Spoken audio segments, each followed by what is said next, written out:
شما گرداند. بار دیگر سلام عرض می کنم. سلام به هر بنده خدا، سلام به نام گوینده بسم الله، سلام به نام عشق پاک و لیلی و مجنون، به نام عشق با بسم الله، سلام. البته دوستان عزیز، امروزه دیداربانی ما و شما خود یک دولتی بی انتهاست.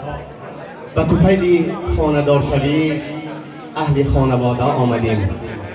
برای عروس داماد فقط بخت میخواهیم که دائما لبانشان پر از تبسم باشد، در کجا نباشند در پناه خداوند باشند. دوستان عزیز، مهمانان عالی قدر، هر یکی ما را به این دنیای زیبا پدر و مادر آورده است. بیایید امروز با کمال ادب احترام پدران بزرگوار و مادران مشفق شبزدگان را به صحنه سخن خوانم. امروز برادر عزیز من شادیبای و اسحاق جان را، مادران مشفق خواهرای عزیز زلاله و گلچهره خان را و در اینجا گفتند یک پیر برنادی حاجی بابای کریم جان را به صحنه سخن خوانم. چون پدر گویم همیشه چشم من نم می شود، چون پدر گویم همیشه چشم من نم می شود.